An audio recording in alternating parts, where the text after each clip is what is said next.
Hi, this is Emily Leiphart of Art from the Heart, and in this video I'll be creating a Winnie and Walter card using mainly the Sugar Rush stamp set and a couple of stamps from the Party stamp set. I made this card for my cousin's daughter who just celebrated her 2nd birthday.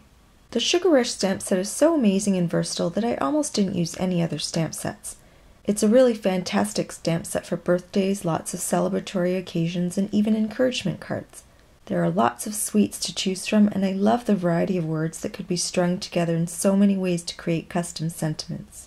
I start with a full sheet of Tim Holtz watercolor cardstock, and I use an embossing bag on it since I'll be heat embossing all 9 stamps on it. I'll be using the stacked cake, so I start stamping from the bottom up to make sure I have enough room. The sentiment I'll be creating is, "Wish big, birthday girl." I use a grid-lined acrylic block to stamp that at the base of the card using Versamark ink. Then I apply glitter gold embossing powder and heat set it. Next, I line up the cake on the stand to gauge positioning. I need to stamp the cake first so I can mask it off and then stamp the stand so that it looks like 1 stamp rather than 2.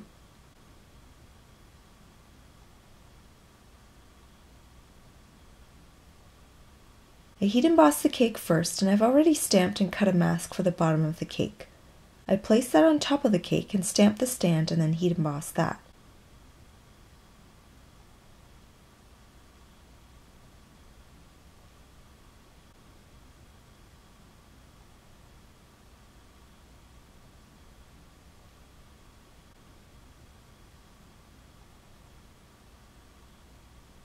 Now I'm done with all the white heat embossing, so I'm going to move on to more gold to reflect the glitter gold sentiment.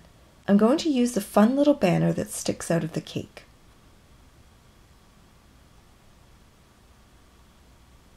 After that's done, I need to fill in the space at the top of the card. I'm going to use 2 of the twirly ribbons from the Party stamp set. You'll see more of this stamp set soon. It's a double-sized stamp set, which means it's twice as amazing.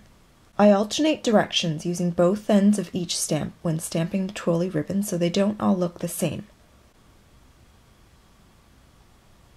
As soon as I've filled in the top edge of the card, I heat emboss it, also with glitter gold embossing powder.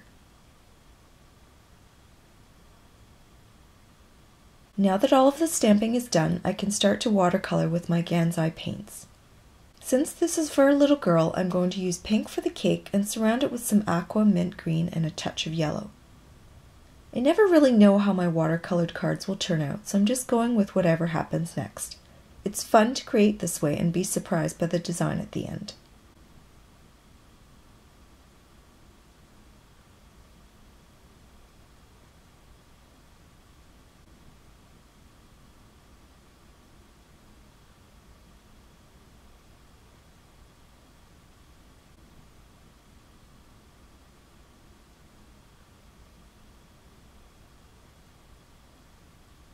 After the cake is colored, I add some light blue to the beads and banner.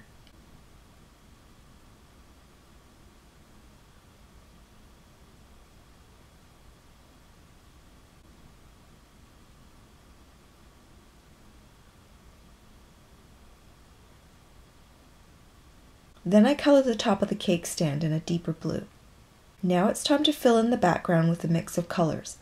I add water to the cardstock first so that the color moves around more easily, and I try not to pick up too much color on my brush so the colors stay muted and soft.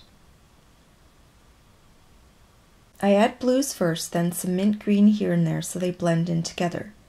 I'm not patient at letting the water do its work, so it was really hard for me to wait for the final result. I just added color where I thought it would look good. That's the great thing about playing around with watercolors. As you can see, I started adding color immediately around the cake itself and then worked my way out to the edges. I randomly added aqua and mint interchangeably as I went to liven up the background.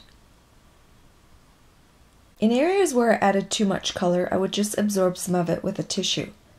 I thought that a 3rd color was necessary, so I chose a yellow to brighten up the entire background and make it a little more feminine.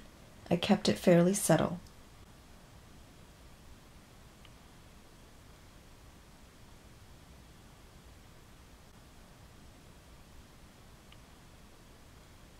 At the very end, I used a small brush to go around the edge of the cake to drag color into all those tiny white areas around the embossed image.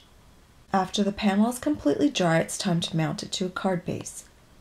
This cardstock is A2 sized, so it fits perfectly over a standard card. I want to use some pattern paper, so I'm going to have to trim a bit off both sides. This is Bo Bunny's Candy Cane Lane 6x6 paper pad. It has a holiday theme, but it's not too obvious, and I love that the non-traditional colors can be used for non-holiday and/or winter cards. There were several patterns that worked perfectly with my watercolors, and I narrowed it down to 2. I love the bold, colorful stripes because they included all the colors I used. I trimmed the pattern paper to cover the A2 card base and then cut down the front panel so that the stripes are showing on both sides. I decided to add a more solid border between the 2 layers, and I chose an aqua snowflake pattern.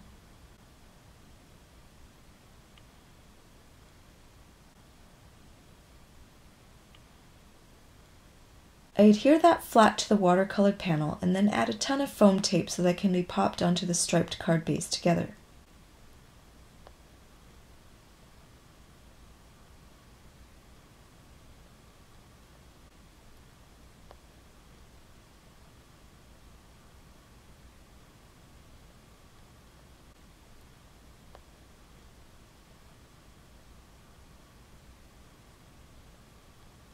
I just have to make sure it's on straight, and now my card is done.